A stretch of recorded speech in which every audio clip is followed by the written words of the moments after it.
আজকে যেই রেসিপিটা শেয়ার করব সেটা আমার খুব প্রিয় একটি খাবার। আগে খুবই খেতাম, খুব ঘন ঘন খেতাম, আজকাল খুব একটা খাওয়া হয় না। আর আগে যখনই খেতাম তখনই কিন্তু এটা বাইরে থেকে কিনেই বেশিরভাগ খাওয়াটা হতো। কারণ যখনই আমি বড় মাসির বাড়ি যেতাম তখন বড় মাসি আমাকে এটা কিনেও খাওয়াতো আবার বানিয়েও খাওয়াতো। তো এটা বানানোর প্রপার ওয়েটা আমি কিন্তু বড় মাসির কাছ থেকেই শিখেছি, আর সেটাই আমি আজকে শেয়ার করব।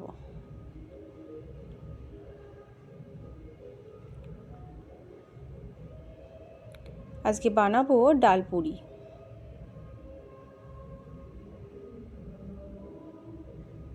এইভাবে ডাল পুরি বানালে খেতে কিন্তু ভীষণই স্বাদের হয় আর একদম মুচমুচে হয়। দেখেই বোঝা যাচ্ছে এটা পুরো একদম কিন্তু ডালের পুর দিয়ে ভরা। কিন্তু লেচিটা বানানোর সময় এটা কিন্তু একদমই ফেটে যায়নি চারিদিক থেকে। তো চলো ঝটপট দেখে নিই প্রপার ওয়েতে কীভাবে ডাল পুরি বানানো যায়। ছোলার ডাল আধ ঘন্টা ভিজিয়ে রেখে দেবো জলের মধ্যে, খুব ভালো মতো ধুয়ে রাখতে হবে। আধ ঘন্টার বেশি ভেজানোর কিন্তু প্রয়োজন নেই, তাহলে পেস্ট করার সময় একদমই কাদা কাদা হয়ে যাবে। এরপর জল থেকে পুরো ডালটা ধুয়ে মিক্সিতে নিয়ে নেব। পেস্ট করার সময় একটুও কিন্তু যেন জল না অ্যাড করা হয়। আমি একটুও জল অ্যাড করিনি, তাহলেই এটার মিক্সচারটা কিন্তু খুব ভালো আসে। একটু দানা দানা অবস্থায় রাখবো, পুরোপুরি মিহি করব না, সেই জন্য একদমই জল অ্যাড করা যাবে না। নিয়ে নেব একটা কাঁচা লঙ্কা, ঝাল বেশি খেলে একটার জায়গায় দু তিনটেও দেওয়া যায়। এরপর খোলা মিক্সিতে একটুখানি মৌরি আমি ব্লেন্ড করে নিয়েছি, তার 1 চামচ দিয়েছি মিক্সির মধ্যে, আর একটা লঙ্কা দিয়ে খুব ভালো মতো এটাকে মিক্সড করে নেব।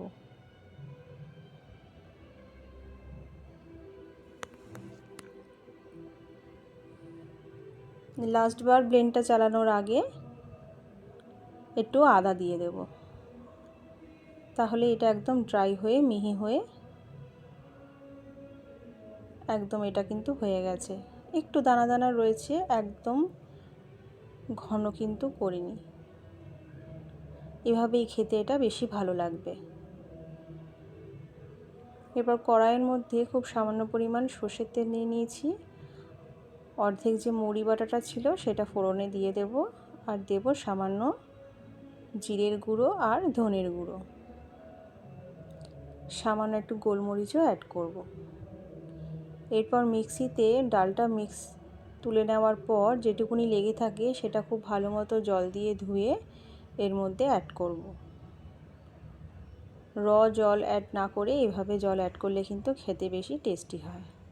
এরপর নুন আর হলুদ দিয়ে এটা খুব ভালো মতো নাড়তে থাকবো যেন এটা লেগে না যায়। একদম ঘন ঘন যখন এটা হয়ে যাবে, কড়াইতে প্রায় লেগে লেগে যাবে, সেই সময় ডাল বাটাটা এটার মধ্যে অ্যাড করে দেব। দিয়ে কন্টিনিউয়াসলি এটা নাড়তে হবে, না হলে কিন্তু এটা তলা লেগে যাবে। এটা একদম ড্রাই হয়ে যখন ঝুরঝুরে হয়ে যাবে তখন নামিয়ে নেব। এই দেখুন এটা একদম ঝুরঝুরে হয়ে গেছে। বাকি যেটুকুনি দানা দানা রয়েছে সেটা হাত দিয়েই এভাবে ঘষে ঘষে করে নিতে হবে। এটা এখন গরম রয়েছে, ঠান্ডা হওয়ার জন্য একটু রেখে দেব। সাইডে ময়দা মেখে নেব। পরিমাণ মতো ময়দা নিয়ে নিয়েছি, আর একটুখানি জোয়ান দেব সামান্য পরিমাণ নুন আর বেকিং পাউডার, আর অর্ধেক তেল দেব আর অর্ধেক ঘি দেব ময়ানের জন্য। কেননা ঘি দিলে যে কোনো আটা বা ময়দা মাখার সময় অ্যাড করলে এটা কিন্তু ভীষণই ভিতর থেকে সফট হয়। তাই সামান্য পরিমাণ তেল আর সামান্য পরিমাণ ঘি দিয়ে এটা খুব ভালো মতো ময়ান দিতে হবে।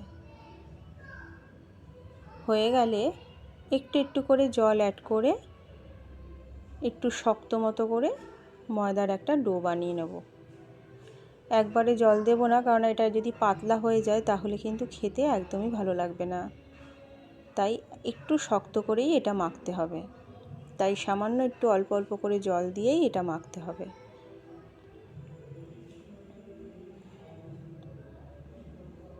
মাখা হয়ে গেলে হাতে নিয়ে নেব সামান্য পরিমাণ একটুখানি তেল, তাতে ময়দাটা খুব সফট হয়ে যাবে।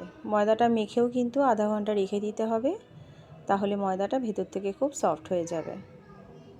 একটু শক্ত করেই মেখেছি। এবার আমি এটাকে ঢেকে রেখে দেব। পুরটাও ঠান্ডা হয়ে গেছে।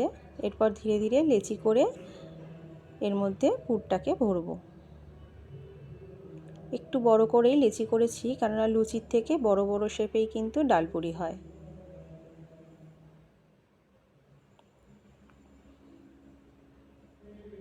একটু বেশি করে ডালটার পুর দেওয়ার জন্য ময়দাটাকে কিন্তু একদম পাতলা করে গর্ত করতে হবে।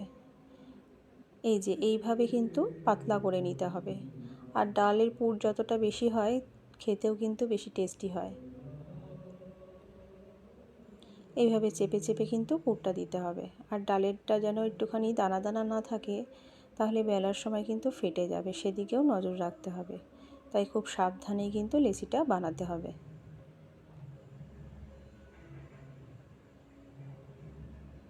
এরপর তেল দিয়েই কিন্তু খুব সাবধানে বেলে নেব। প্রত্যেকটা লেচি এভাবে বানিয়ে নেব।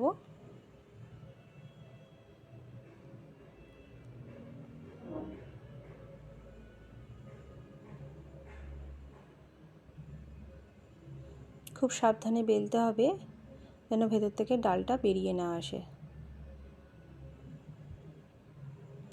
প্রত্যেকটা বানানোই কিন্তু আমার এরকমই হয়েছিল, একটারও কিন্তু ভেতর থেকে ডালটা বাইরে বেরিয়ে আসেনি। দেখতেই পাচ্ছেন প্রত্যেকটা সুন্দরভাবে বেলা হয়েছে কিন্তু। তো এইভাবেই সাবধানে প্রত্যেকটা পুর ভরে ডালপুরিগুলোকে বেলে নিতে হবে। এবার সাদা তেলে ডিপ ফ্রাই করে নিলেই কিন্তু গরম গরম ডালপুরি একদম রেডি। ডালপুরির সাথে আমি কোনো তরকারি খাই না, তাই বানাইনি। একটু গোলমরিচ গুঁড়ো ছড়িয়ে নিয়ে কিন্তু ডালপুরি খেতে বেশি ভালো লাগে, তাই আমিও ওপর থেকে একটুখানি গোলমরিচ ছড়িয়ে নিয়ে এটাকে সার্ভ করেছিলাম। আপনারা চাইলে ইচ্ছে মতো যে কোনো তরকারি বানিয়ে নিতে পারেন। প্রত্যেকটা ডালপুরি কিন্তু এরকম বলের মতো ফুলেছিল। একটু লাল লাল করে ভেজে তুলে রাখবো।